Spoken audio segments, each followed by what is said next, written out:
Steph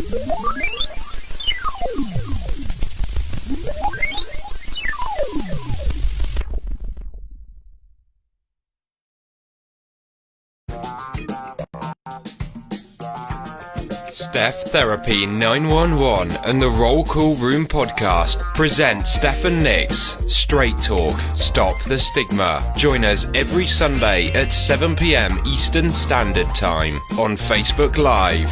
It's real, it's raw, it's uncensored. And now, here are your hosts, Steph and Nick.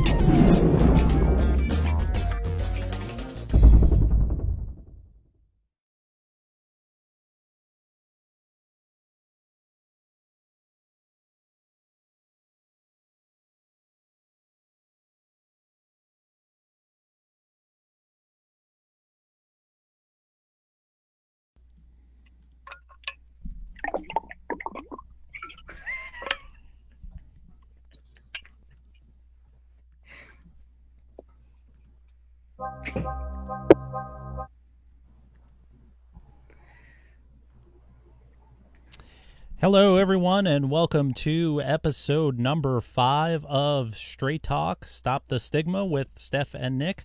How's everybody doing this Sunday night? We want to thank you for tuning in to a wonderful show. We have some fantastic guests for you tonight. They just seem to get better and better. Steph, how are you? How's everything going? How you been? Good. I miss you. Good. How's it going? Good. Awesome. Flew into a beautiful Elgin, Oklahoma. Made it here in time to set up a Facebook Live and come on board. Awesome. Those are two words that usually don't go together. Beautiful and Oklahoma. But okay. Does when you may. We do have somebody that will be joining us soon. We're working out some technical difficulties. That's why we're a couple minutes short of late coming on. We want to thank everybody again for tuning in on this beautiful Sunday. Steph, I turn it over to you to welcome our guests and give intros. Okay. I'm going to, it's always been a question. Anybody that knows me knows that pink would not be the first choice of color that I'd have in my my headset. So I will address pink very quickly. So my first patient, which most people know, was a 64-year-old man that was mandated to me. That was the nastiest man I had ever met in my life. And the story goes on. I found out pretty early. So he was mandated for an entire year. So that was going to be miserable for both of us. And a few months into it, he had told me that 24 years before in his career, he was on the job for 6 months, he had been involved in a shooting. And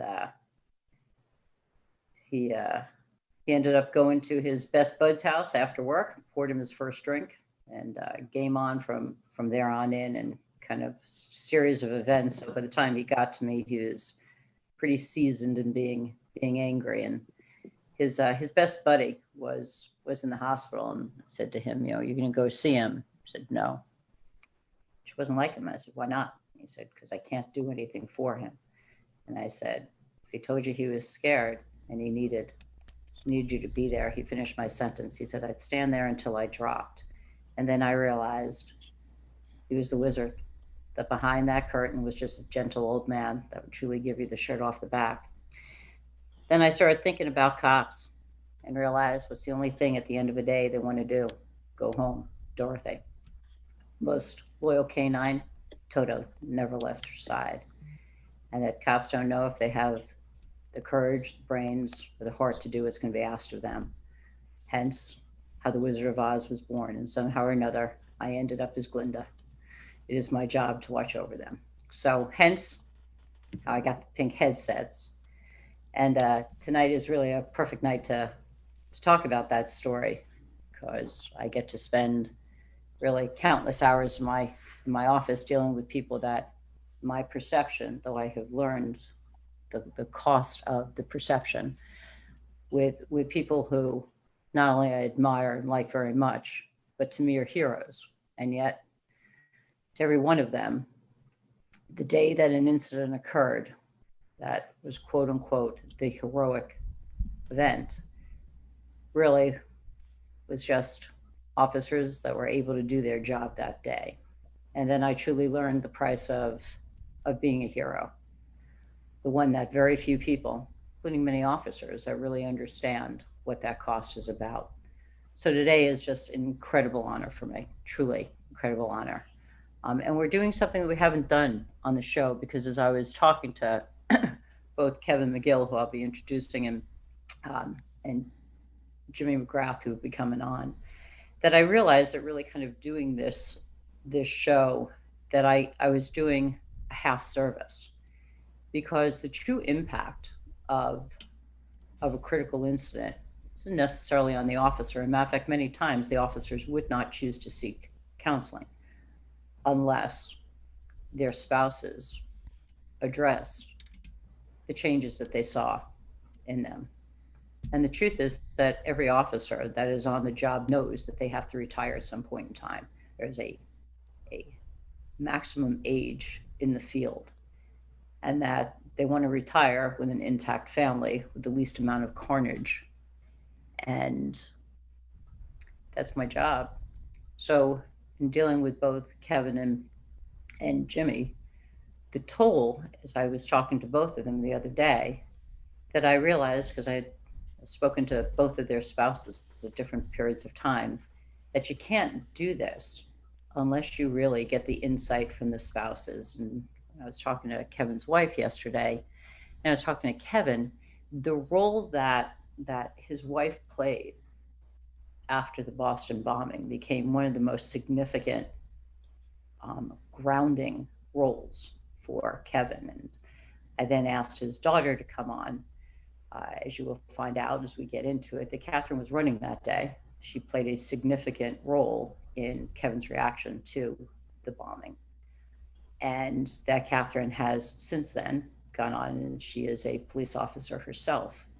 And kind of the impact that the bombing had on her, and not only her going into the field, her as far as running the Boston Marathon again, and her relationship with her dad, and kind of the changes that went on. And the same thing with Jimmy, and dealing with Joanne, and kind of how Jimmy, what had changed for him, and probably the most significant event. Jimmy had been involved in a shooting in August of 2000, and actually 2000, and so within inside of 9 months,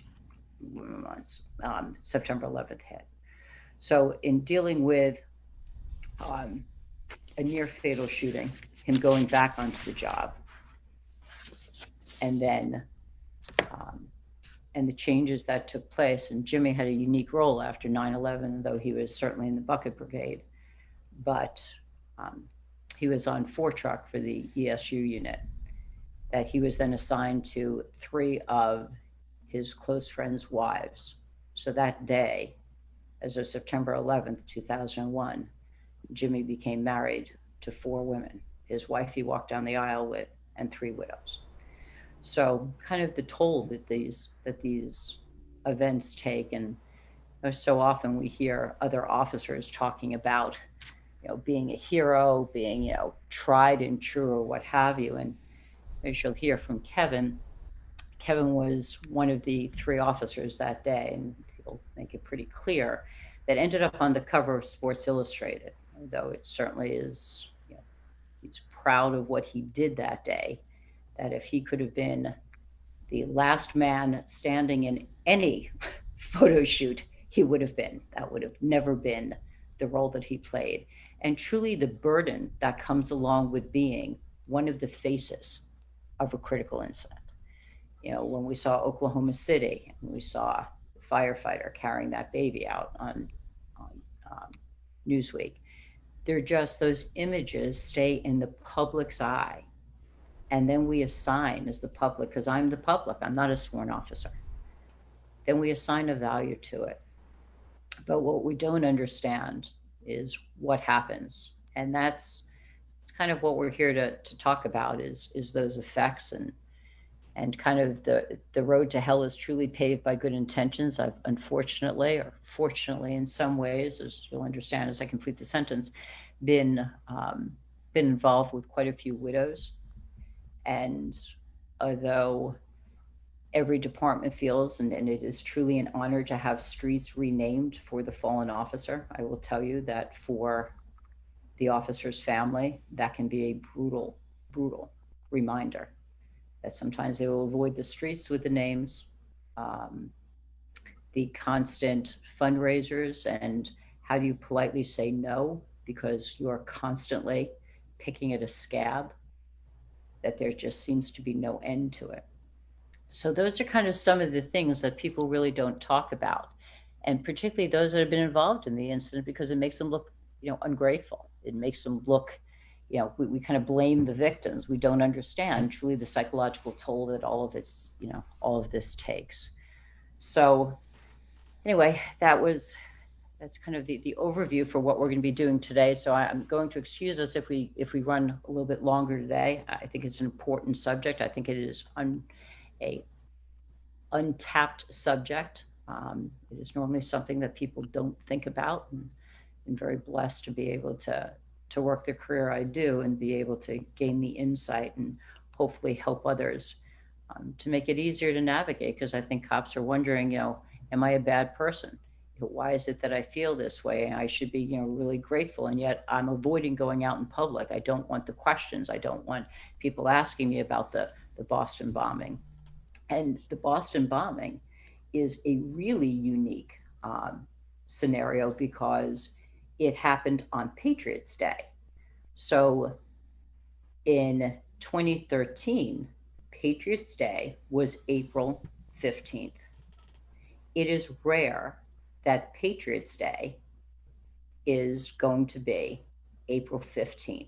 So it is the first time a critical incident is defined by an event and not a date. What made Pearl Harbor the incident was the date. That's what we have named, December 7th, after Pearl Harbor.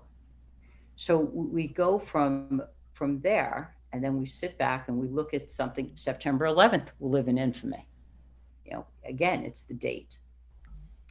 And yet now we have the Boston bombing. So when we look at kind of how we deal with, which I've talked about in other shows, that kind of 6 and 2, the 6 weeks before, the 2 weeks after, kind of what we see. And it's not the date. So now, where normally we say, okay, on September 11th, we know that's just going to be the shittiest day. Well, we don't know that so April 15th will suck. But if the marathons run on the 17th, if it's run on the 12th, like all that becomes significant. So it becomes a reactive period of time, which is kind of unprecedented for stuff like this. So just some of the stuff that I wanted to be mindful of. So I also wanted to tell you that today's Fuck It Bucket, as you guys know, we have Fuck It Buckets every week, so that Nick and I, with those that know and love me, know that unfortunately my mouth has preceded my reputation. So the word fuck is just one of those things that rolls off your tongue like cheese. So anyway, I'm dinging myself $1 every time it comes up. So Jimmy and we do make a lot of money off of Stephanie. So besides not being a topless dancer, I do have my dollars that I keep here. That they generously have asked that Cop Line be the recipient of the Fuck It Bucket money. So Kevin McGill is 62 years old. He is amazingly enough, as a matter of fact, both of our officers have been married to one individual, unique, truly. He and Karen have been married for 35 years. They have 3 daughters, Kristen, Catherine, who's joining us, and Kelsey. He currently is a private investigator for McGill Investigations. He retired from the Boston Police Department on July 6th of 2018 after 36 years with them, from November the 3rd, 1982 until July 6th of 2018. He was a patrolman assigned to the 1st District, which is Downtown Government Center, from 1983 to 1988, Drug Control Unit from 1988 to 1995. He was rated detective in 1989 while assigned to the DCU. Major Crimes Unit from 1995 to 2002. Licensed Premise Unit from 2002 to 2009. District 4, South End, Back Bay, Fenway, from 2009 until 2018. He's also worked as a resident security agent for Major League Baseball from 2001 and 2014, and that also becomes significant as they chose to honor and acknowledge the Boston bombing, and Kevin became the recipient for all first responders for an award that was given to them. Jimmy McGrath, who you guys can be seeing pretty soon, he is 53 years old, and he's been married to his wife, Joanna, for 29 years. They have 2 daughters, Sarah, who's 20, and Maya, who's 15. He joined the NYPD at 20 years old. In 1987, he was assigned to the 20th Precinct in Manhattan. In 1988, he was transferred to the Emergency Services Unit. In 1992, he worked in Trunk 4 in the Bronx until being retired on disability on May 30th of 2002 due to an injury sustained from the shooting on August 12th of 2000. In the process of moving currently to Georgia with his family. So one of the things that I want to address, so neither one of the guests are really going to get into some of the meat and potatoes. Jimmy had said, he didn't want to spend a whole lot of time on the shooting. Jimmy was shot in grazed in the cheek and the forearm, and shrapnel, which still comes out of over his right eye.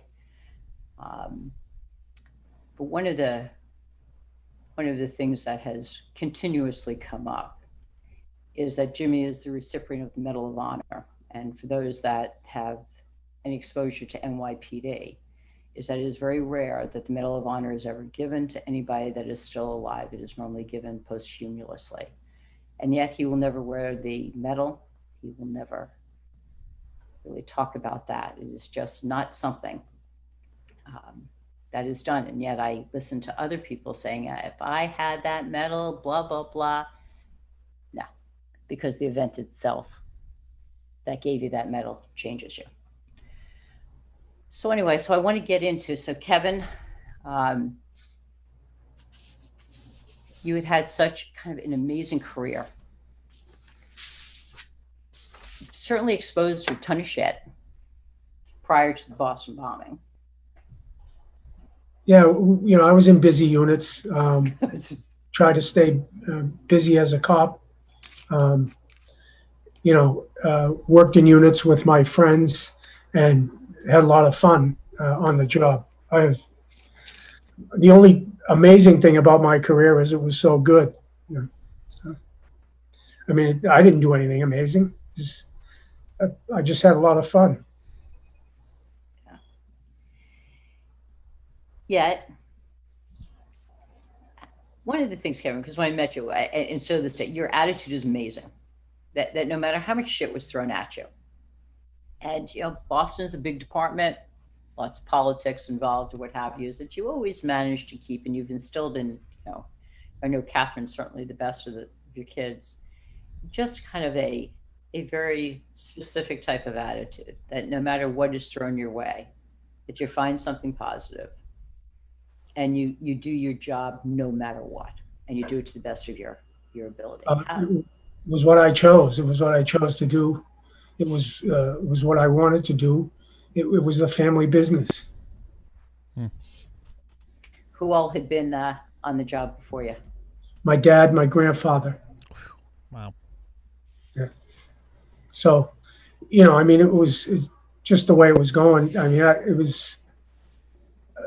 was what I was going to do, and it was what I wanted to do. And again, it worked out great. I mean, I tell everybody I had fun every day I was on the job somehow. And again, I worked in great units, and I worked with great guys. And You can't ask for more than that. So, in retrospect, looking back at your grandfather and your dad, I don't know how much you can remember about your grandfather. When you look back at them, you look at temperament and you look at different things. With today's knowledge that you have, would you say that the job had affected them? Oh, yes, absolutely. Yeah, absolutely. I don't think that, my dad had passed by the time, my dad passed in 1982 and, excuse me, 88. And That's why we have wives. yeah, right. Thank God for them. And so, yeah, so he passed in 1988 and we were on the job together for a little while. But he was kind of he's an old school guy, rough cat, and not a lot of sensitivity. And I could go into a bunch of stories that would have you laughing about, the way he would respond to things I asked him. But basically, it was, hey, you picked it, suck it up. But that would be his answer all the time.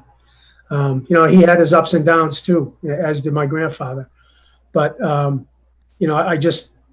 know that if if he was alive when the marathon bombing happened, and I went to him, it wouldn't have been, I'd sit here, if I started bawling, which I used to do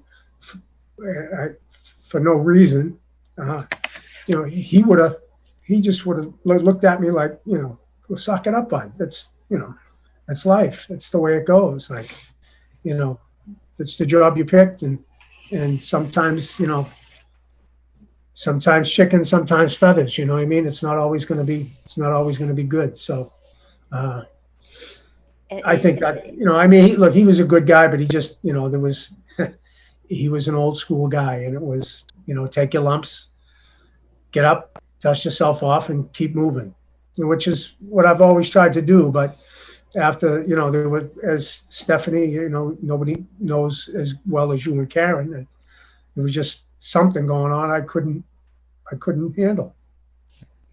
I'm gonna rephrase that, because the truth is you could handle anything. It wasn't that you couldn't handle it. It's that for a reason at the time that you couldn't understand, you were more reactive after this event. That for you had never really been emotional about anything, which is common. That there's normally an event that an officer is exposed to that kind of opens up the floodgates. And yet that event, because now sitting would be at the bottom of my screen, I have no idea what the lay of the land is for anybody else. Yeah, is now the fourth generation McGill. And yet, Kevin, it stopped. That cold suck it up stopped with you. And yeah, well, it hasn't completely stopped. I mean, Catherine has it, because Catherine has called me at different times, and every once in a while I revert back to being like my father, and I say, Catherine, look, it's what we chose. It's the job we chose. You just got to, take the hits, keep punching and get up and keep moving. But it just isn't that simplistic, unfortunately, So. But you now realize that it's not that simplistic. No, I'm going to say that when it's been a situation where you knew that she was going to be reactive, and appropriately so, you've also done a wonderful job being able to encourage her to talk about it. Well, I'm glad that, we have that open line of communication, and that she can call me. Because again, I probably, I saw some stuff on the job, while my dad was still active, and, I wouldn't, we'd talk about it, but I wouldn't say if something bothered me or it didn't bother me, because it wasn't going to go anywhere. It wasn't, and I know what I was going to get for an answer. But I like to think that, that my friends will laugh at this, whoever's watching, but that I'm more open-minded than my dad was. And, you know, I know, funny, but because I'm really not. But where Catherine's concerned, I think I am. So, but self-praise is as good as none at all, they say. So, I guess that would be Catherine's. Yeah, I was gonna say, Catherine, what did you see after the bombing? Can you kind of remember? I mean, it's not that many years. Kind of a pre and a post with that. Well, I think it's kind of different for me because I went from the marathon changed, like obviously dad stuff changed for dad, but it changed for me because I went from not being a police officer to a police officer. So our relationship changed anyways. But I mean, growing up, like obviously we knew that's what he did and that he was in some cool units. I mean, when you're a kid, you just think it's so cool and your dad is the coolest guy around and you hear a little bit, but he was pretty good about keeping the big stuff away from us because we were just three little girls and I think he didn't want to scare us, have us be worried about him every night, which we were, but he didn't want to make it worse. But so on that hand, things kind of just like stayed quiet. Sorry, I'm talking with my hands a lot. But after, I think had everything in the marathon not happened, and I still came out to California and became an officer and then went through things, when I needed to call him, our conversations would definitely have been different. I mean, like you said, Dad, yeah, sometimes I call you and it's still, this is the decision you made, so deal with it. But sometimes that's what you need to hear. And I think you're good about knowing that sometimes you just need to be reminded that you chose this and you chose it for a reason. So, work through it. But now, I mean, I've only been on a handful of years, but I've had a couple moments that I needed to talk to someone, and whether he's encouraged me to call you, Stephanie, which I've talked to you up, down, and sideways about some things, or I've spent, there a little while back, I called him every single day for a week for something that happened to me at work. And at first it was, I'm fine. And he was like, okay, I'll talk to you tomorrow. Okay, I'll talk to you tomorrow. And then I fell apart on the phone one day, and he was exactly who I needed him to be, because I think he understood that it's not, that everyone tries to be a tough guy and, well, my friends went through this and my situation's not as bad and they made it through that, so I need to do it. That it's not just like, it's not so black and white. And he lets me talk and vent it out, and then, reminds me that it's okay to be a little bit of a mess for the moment, but to figure out what I need to do to process it and to move on. And I don't think that we would have had those conversations the like high quality conversations had things not changed for my dad, if that makes sense. Yeah, it's incredible. No, I absolutely. Go ahead, Nick. Yeah, it's incredible. I mean, as I sit here and I listen, it's incredible to see the change of generations in law enforcement, because, same thing with me, my family. I side with Jim. NYPD, my family was more like, suck it up. This is what we do. We get stuff thrown at us. This is how it is. And now it's more of like, okay, now it's okay to talk about this stuff. And, 10, 15 years ago, you didn't talk about this stuff. We didn't talk about this stuff during 9/11, right after 9/11. It really wasn't. I mean, Jim can speak to that. I will give you this caveat about Jim. Jim is on, but we're doing a relay, which is he's listening in my earbuds, and then I'm going to put him on speakerphone when it's his turn to talk. So it's almost like I'm speaking for Jim, but I'm not. Can we get his face up? Yeah, he's up. He's up right now. Okay. He's smiling at you right now. My camera. Hold on, I'm going to put him on speaker. So, okay. Jim, you there? Yeah, I'm here. Yeah.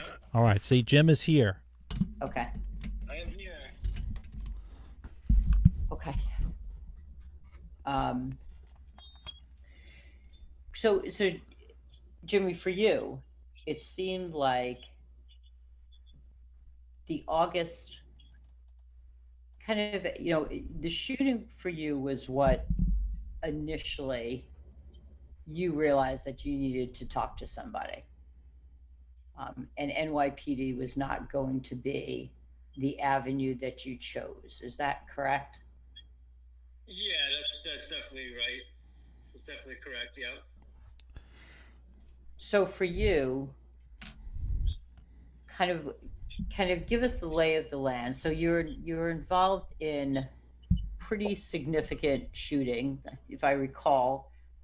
One of the things, so Jim had showed me, there's, I guess it was covered on one of the news networks, and I remember the most horrifying thing for me, this is typical civilian, is it was pouring out. And I'm like, people have shootouts and they're pouring down. Like, how the fuck would they do that? Like, pick a nice day. Like, this is just horrible. Yeah. So, Yeah, it's never convenient for us. No. Yeah. So that's really, so there's the civilian side of, God, that's horrendous. Let alone the fact that there's multiple shootings of our guys, but this guy, I mean, and Jimmy kind of correct me, but I mean, he had pretty much barricaded himself in a house, had set up firearms at each window, and if I remember correctly, it was 80 some odd rounds that were exchanged. Is my memory serving me correctly? Yeah, that's correct. Yeah, he had weapons set up in every room, pretty much, in his house that he was in. But when we encountered him actually. He was able to get out of the house that he was in and ended up going into one of the neighbor's house in the backyard, and basically sat there. So we actually encountered him on a secondary search. Yeah. And I remember you telling me the story. So I believe, were you the number 2 guy, Jimmy, in? No, I would have been the third going through the door. Third one in. So first one in was immediately fired upon because you guys were silhouetted. Is that correct? Yeah, because it was about 8 o'clock at night at that point. So all the houses in the neighborhood, so there was literally no lights or anything on, and he could probably see us as a silhouette coming through the door. We had found an unlocked door. In the neighborhood, on the street behind his house, actually, and that's basically where he was. He was kind of just hiding out he was hiding out for about 8 hours, sitting in there. Pretty much waited till we started getting in the apartment and going down the hallway, and that's when he basically opened up with a shotgun.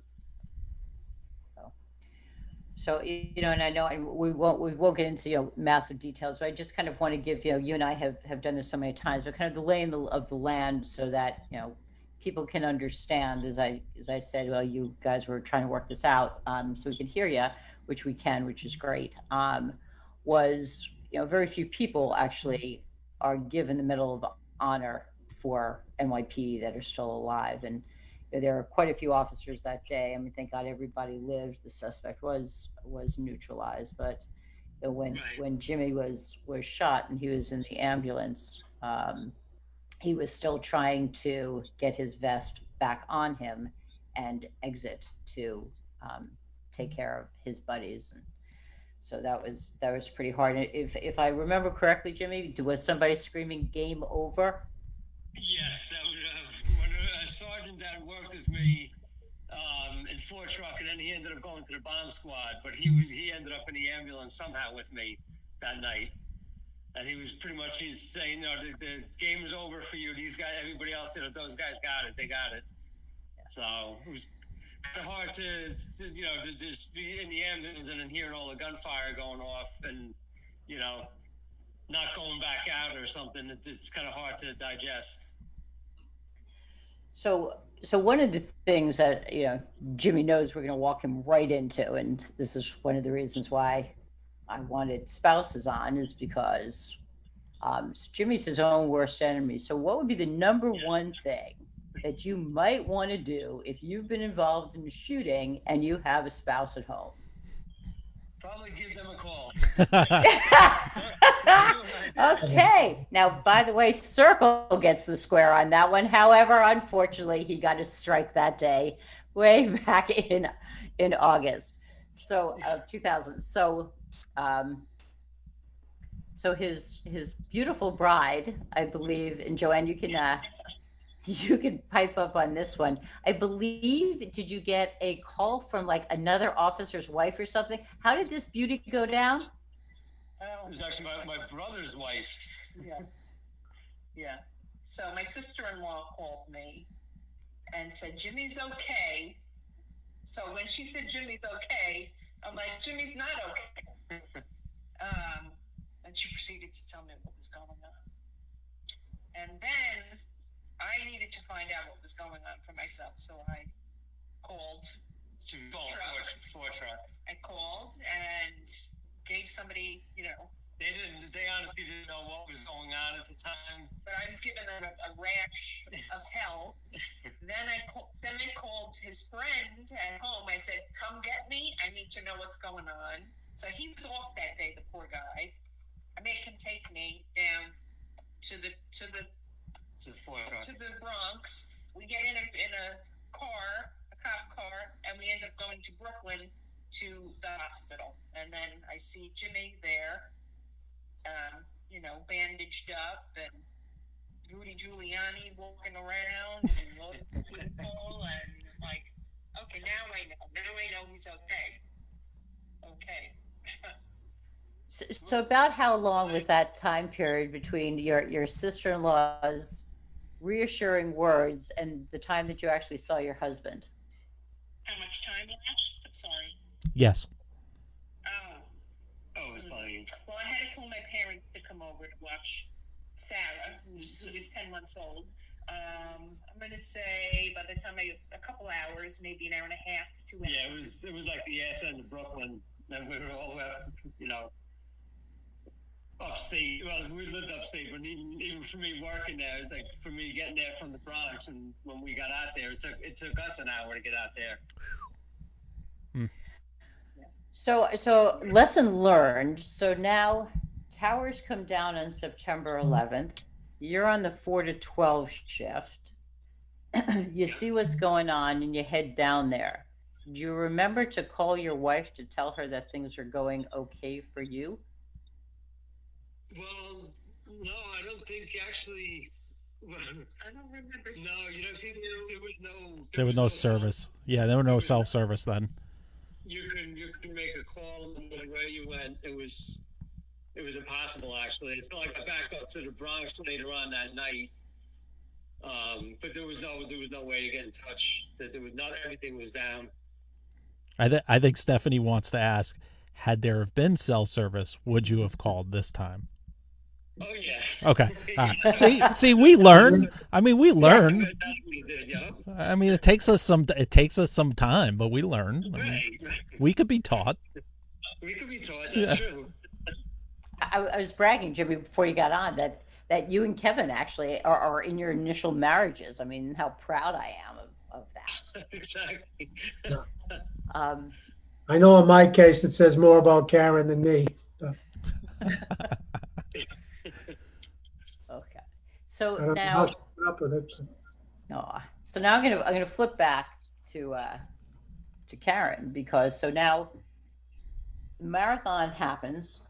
Kevin, you're located where? Now kind of give us the lay of the land of kind of who's where, who you have running, what your assignment is, what you've been doing for the many marathons in your career, what that day is always represented and been like for you, and kind of take us through what would be.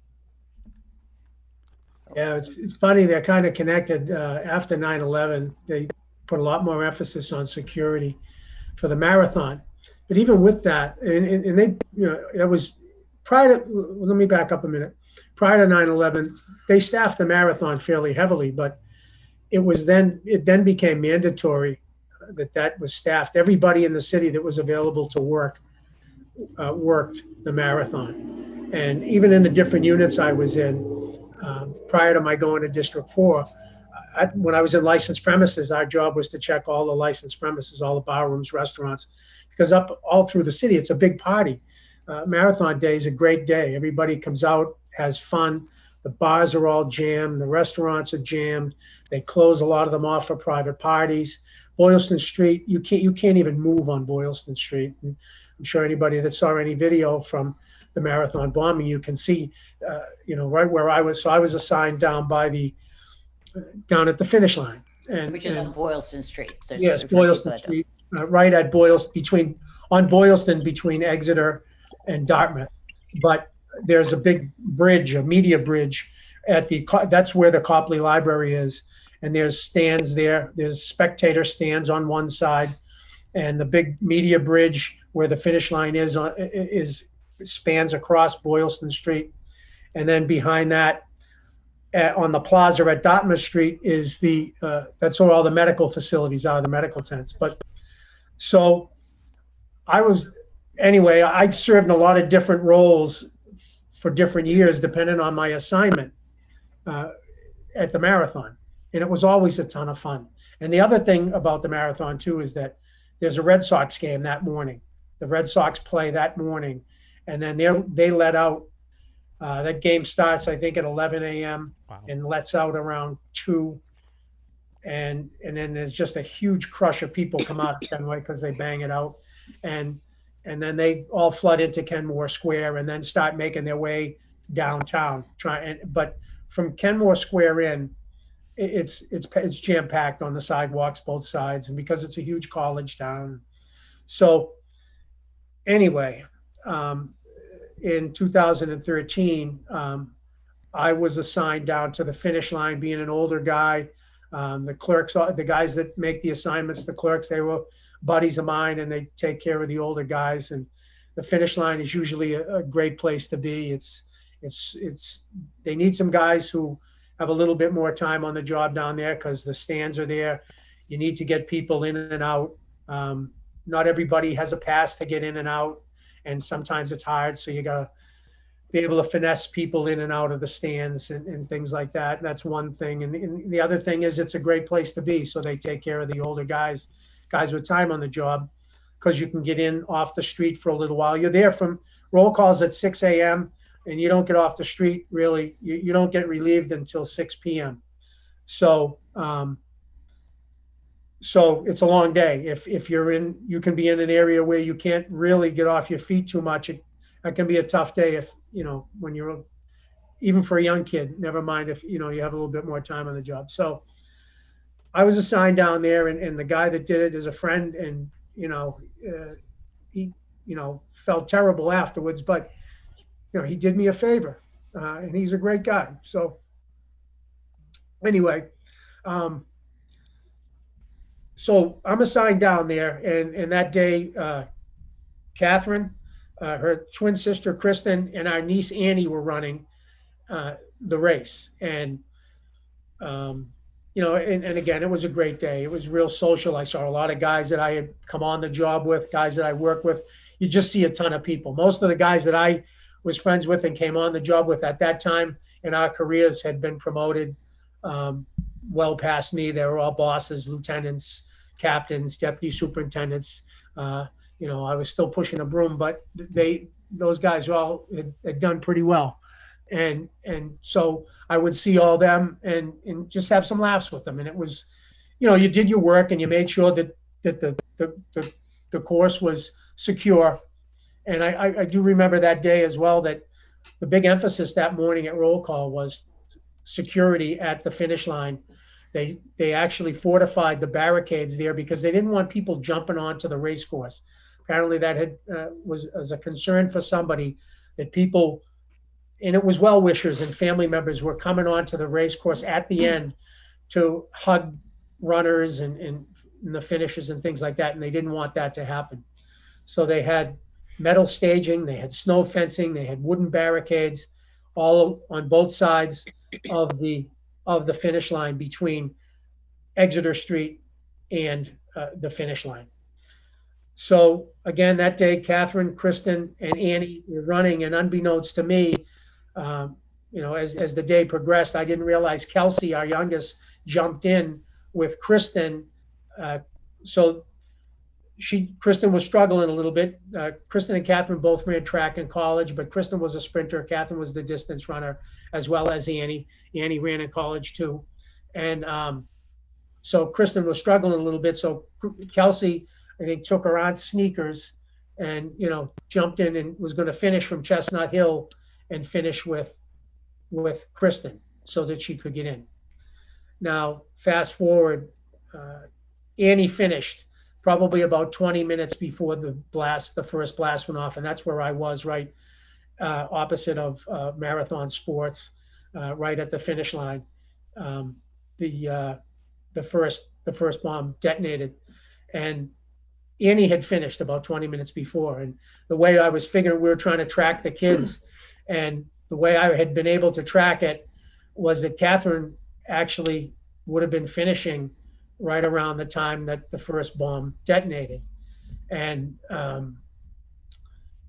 only realized that, after the fact, when it went off and everything and cleared my head. So the bombs detonate, and I know Annie, I hope Annie is safe. I have no idea. I know she finished, and I'm hoping she's well out of the area and not hanging around. And I have no idea where Kristen and Catherine are, and I have no idea that Kelsey was actually there as well.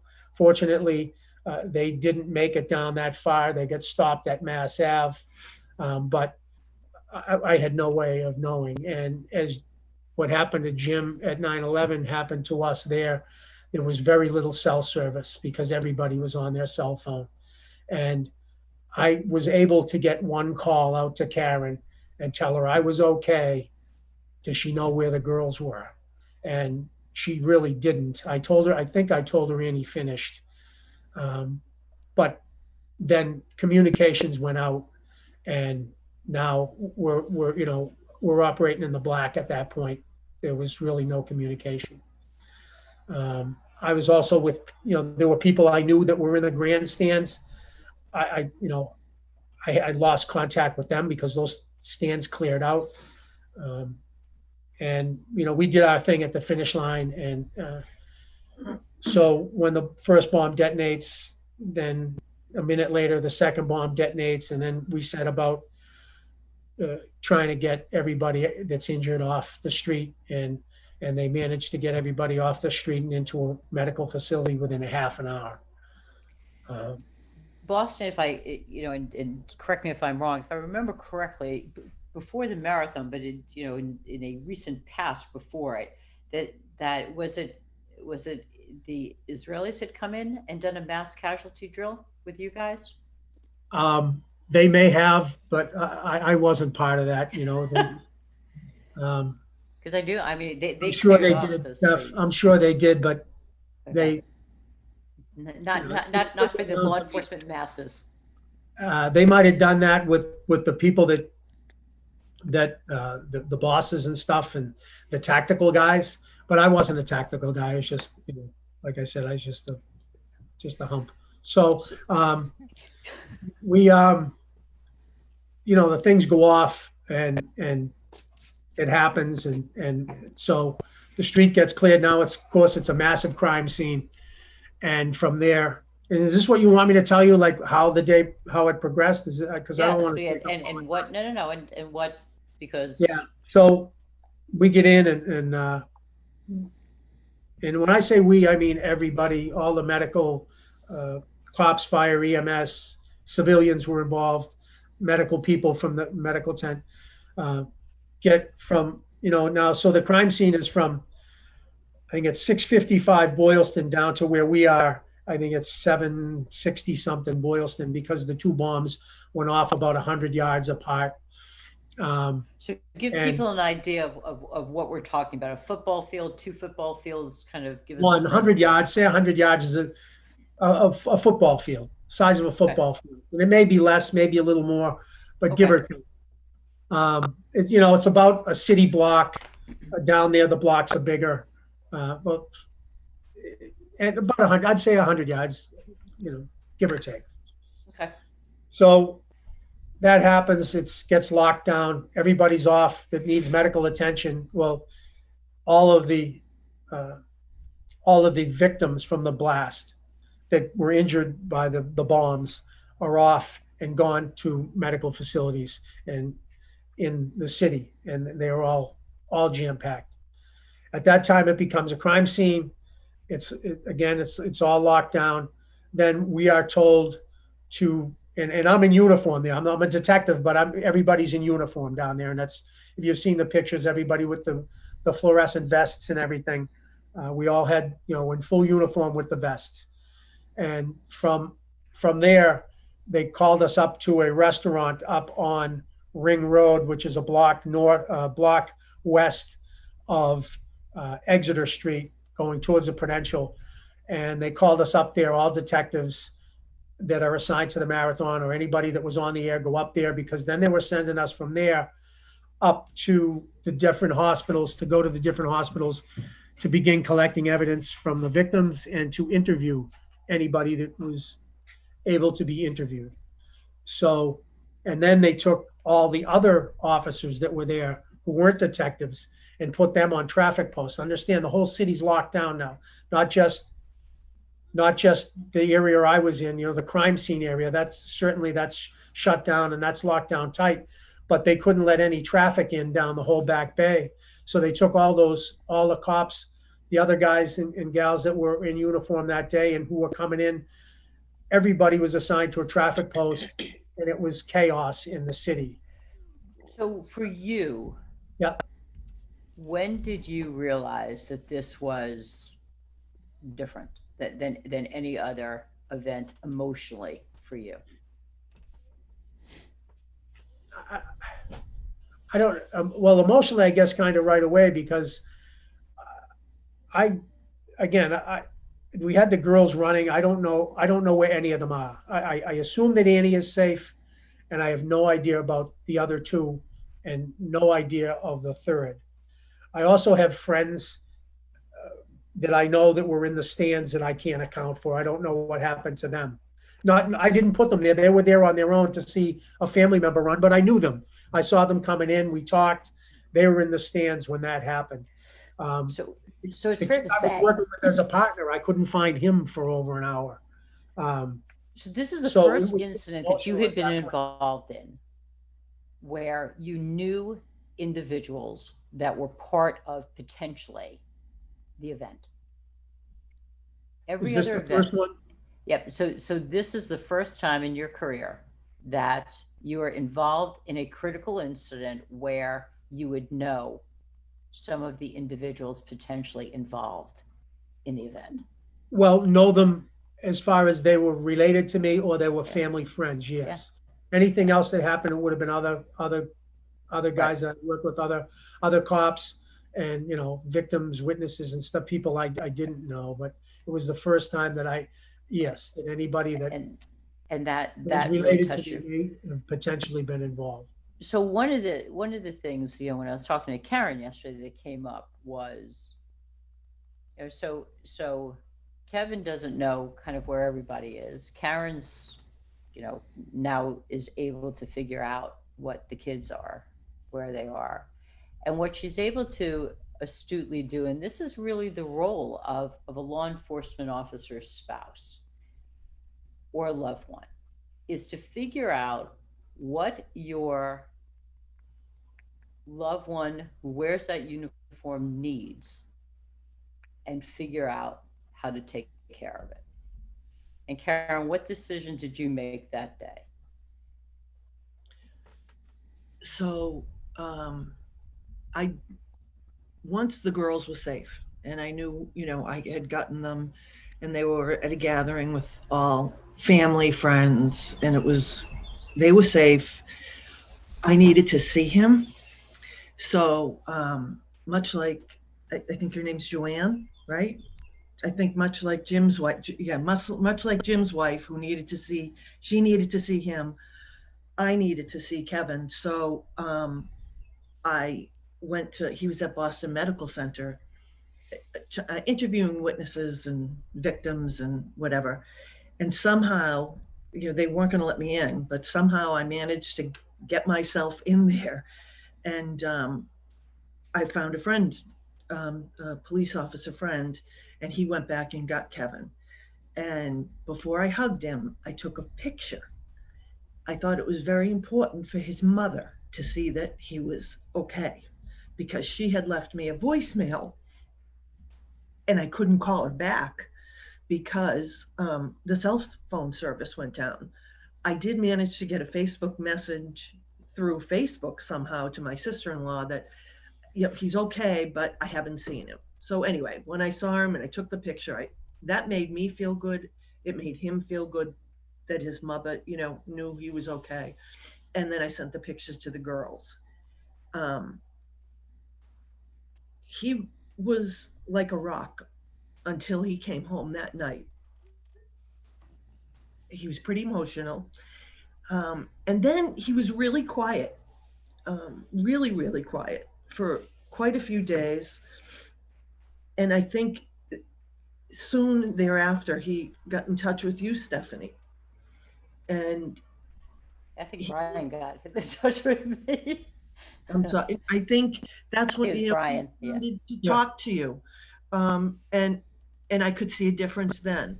And one of the proudest moments that came out of this, when he told me at roll call, he stood up and said to all the younger kids that happened to be there, "There's no shame in talking about this. There is no shame in finding an outlet and finding someone to help you work through this." And that was one of my proudest moments. So we let him do his thing, and it took him a while to talk about it.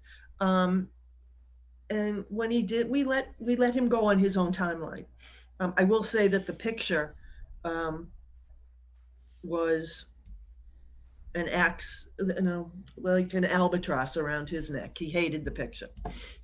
He hated the notoriety it brought him, and he had a lot of survivor's guilt. But because I think he put his pride aside and spoke to somebody, Stephanie, he was able to really come out much better on the other side. And I think that is why he can help Catherine so much. So I know for did that answer me, your question? Yeah, absolutely. That's truly one of my greatest honors. What, Kev? Jim's wife left. I say, I hope we're not boring her. She's been through this already. She just ran back. I'm kidding. I'm only kidding. It's just, one of my greatest honors was to be asked to come up and head up the peer support unit after the bombing, and to be able to make a difference. And one of the things that you guys probably don't know is, so Jimmy, so 9/11 hits, you go down to the pile, you end up, there's this scene that kind of we've talked about where, you're at a bar, you're covered in soot and shit, and you're looking at the TV, and there's, one of the supervisors dressed in white with his shoes all shined up, and he's talking about how horrible the ground zero is. And I remember your comment was, I don't know where the fuck you are, because you're certainly not down here. So yeah. So kind of, and what happens, because you have a really unusual position after that, and Joanne, how you handled it is your husband became married to 3 other women that day. And Jimmy, we've talked about, which few people know, is sometimes you went to 2 funerals for the same officer, because they buried them without knowing where they were. And then if they found a jawbone or whatever, then there is a second funeral that occurred, and kind of this never being done, and the toll that takes on you, the families, themselves of the officers, and kind of your decision. I know that you had tried to seek help after the shooting, and then after 9/11, and kind of where your healing took place, which is kind of an interesting tie-in, which Kevin probably doesn't know. So I'm gonna just ask you guys to kind of talk about that before we move on. Which one? I'm sorry, I didn't. Go ahead. So if you want to kind of, so 9/11 hits, and you end up kind of, how do you end up assigned to the three wives, and what's your role been, and kind of how Joanne has handled it, and how you sought help. Well, basically, how I ended up getting to assign to one of my boss's wives. We somehow that night ended up back at Fort Truck later on that evening on the 11th, and I know the family members they kept calling, looking for their loved ones or whatever, and at some point they wanted to now bring these people, the family members, down to 1 PP, and my boss lived upstate, kind of by where I did, but they wanted to send the local police department or local PD over to pick her up and bring her down to 1 PP. And I was like, you can't do that. You can't have a complete stranger. I know there's another cop, of course, different department, but I just said you can't have somebody else go pick her up. I'll get her. And that's basically how I got into. Ended up getting to the family members after that. I just couldn't see sending somebody that wasn't a familiar face, to go pick them up. And Joanne, what was that like for you? Kind of, your husband was rarely home at that point. Right.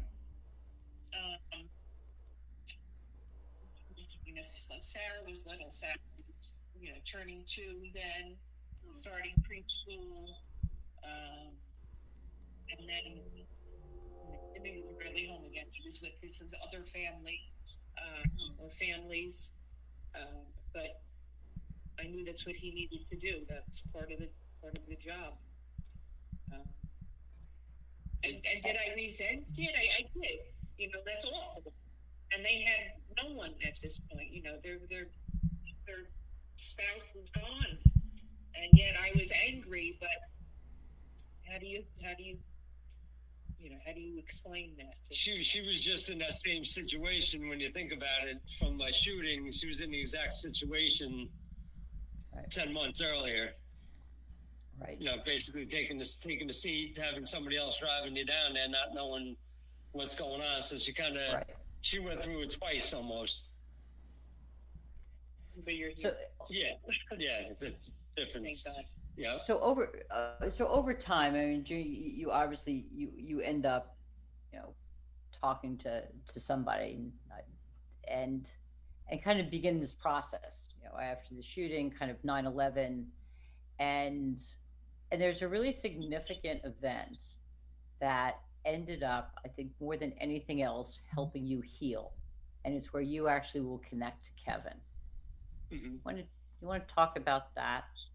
That's how I rope you guys in. So besides the fact that for whatever reason you guys feel that you're indentured servants, so that you end up having to suck it up and do Facebook Live with me, but besides that, you ended up.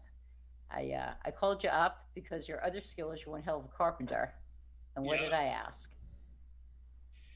She had asked me to help out. You doing work at Boston PD. You getting the facilities kind of set up for them, I believe it was. And you had asked me to come out and if I would be interested in helping do some carpentry work there to get their offices set up, because I guess they really had nothing at the time. Well, it's just a shithole. I mean, it's Boston. It's a peer support unit. So And what came out of that for you? Because that was something that honestly I never anticipated. It wasn't done for any secondary gain. I just knew that you could relate, but didn't understand kind of what that would end up doing. Kind of what came out of that for you? Well, for me, I got a lot out of that because I was, I knew I was going to be helping other guys, even though, different department, but it doesn't matter at that point. It's all just cops in general. It doesn't matter where you work, where you're from, but just knowing that I was able to pitch in and help out from, and just do a little bit of work, you know, no matter what it was just something to get them started, and honestly, it felt great. It felt great to me. I felt, I felt like I reached out, I was able to get somebody else some help, regardless of what it was. Yeah. So each one of you, so as we wrap up, what is it? And I want to do, truly each one of you, spouses too. What is it that you want to tell people on the job, off the job, or what have you, about kind of your experience, about what it's like to be, what a hero really represents, kind of how does one deal with somebody when you want to do the right thing? How do you approach them? Because if we put them on a pedestal and you look up to them, they're never going to get help, because you look at them and you think, hey, this is great. When we look at Robert O'Donnell, who is that first responder who ended up with baby Jessica in the well, he ended up dying by suicide years later. Baby Jessica's alive. It's not about the end result. It's about, what occurs during the period of time, which is where post-traumatic stress is kind of born. So what do you tell people? What would be, for you, Karen, what would you tell wives? What do you look for in a spouse? How did you, with Kevin, how did you support him, on and off the job, particularly after this event? What would you, what insight? So I've always let Kevin make his own decisions with the job. I never pushed him to get, take a promotional exam or anything, because it's not my job. He's the one who has to do it. If he needed to talk, I listened. And I would say to the young people like my daughter and my son-in-law, who are both police officers, talk it out, support one another, and at the same time, give them space and let them come to their own conclusions in their own time, and just be there to listen, and definitely be observant, because I think sometimes they don't realize that they need help. So you'd have to find a gentle way to encourage them to seek help, and let them know they're not alone. They're, like I said, when Kevin stood up, I think some of the younger officers, like you said, Stephanie, they look at the older officers like Kevin and Jim and think, oh my gosh, they're the most, courageous and brave and whatever, and they're made of stone. Well, I think to see somebody that they hold in such high regard come out and say, everybody needs help now and then, I think that's important. And I, commend Jim and Kevin for being those kind of role models for the young officers. I think that's really important. So I guess said. That's all I'd say. Beautifully said. Yeah. And Kevin, what's the burden of being a hero? What would you want people to know? I mean, I don't know. Is that, we just did what we did. It's in my case, Jim's case with the shooting is, I have buddies that have been in shootings too, and God bless them all. I mean, that takes a lot of guts, and I know they just tell you they did what they did. My thing was a little different. There was a lot of people there. My misfortune was getting captured by a camera, and then everybody wants to make you out to be a hero. I didn't do anything any different than 100 other cops that were there, and other people, firemen, EMS, some civilians jumped in. You do what you do. It's a job we accepted. It's a job we took. I told you I loved it every day. That was the worst day of my whole career. But it wasn't heroic. It was what we were being paid to do. It's what you woke up in the morning. Every day isn't going to be ice cream and cake. It's sometimes you're going to get involved in some sticky stuff, and so you see what's going on now, and that it's very. I said to you last night, it's all very quixotic because you're a hero one day and you can be the biggest bum in the world the next. And so, you know what? Don't call me a hero. Don't call me a bum. Just, you know what? Say thanks or whatever. Leave me, we did Say what we nothing. say nothing. Yeah, I mean, Mm. well, no, no. I mean, look, everybody wants to be appreciated. I think. I mean, you don't. I told a funny story that after a while, after and Jim may be able to, to shed some light on this too, but after the marathon bombing, we were in the station and people were bringing food and they're coming by and they're all everybody's stopping you and they want to pat you on the back and everything else. And one of the guys in the station in District 4 was a pretty funny guy. We're sitting there one day in the guard room and some person had come in and brought another tray of brownies or something. Everybody's blown up like a balloon, eating all the crap. But he said, you know what? I kind of liked it better when we were assholes. Like it was just, it was easier to deal with. You know what I mean? They got tired of being patted on the back. And I don't say that as an ingrate. It's just, I guess it's not the way we're wired. You took the job, you knew what it was going to be. Thank you. You can say thank you, but all right, we're good with that now. Let's go. I got things to do. And Catherine, you're young. You're on the job. You got a lot of years ahead of you. Don't remind me. What advice what have you learned? Kind of what are you going to be using throughout your career, and what would you tell other people? Your peers, really, at this point, or those trying to get on the job that are looking forward to it. I would just encourage people to find someone that they can talk to. I mean, I think, probably uniquely lucky that I have my dad, who spent 36 years doing this job. Granted, it was a different job when he started than when I started. But he has been through it. Anything that I'm going to call and anything that I need to talk to someone about, I mean, I can talk to him. Because he has probably experienced it in some capacity or has been around it. And then on the other hand, I have my husband, who has the same amount of time on as me, and we experience things together pretty much in real time. So I'm very lucky that I have two people that I know, love, and trust that I can just unload to. I've found people that I'm comfortable doing that to.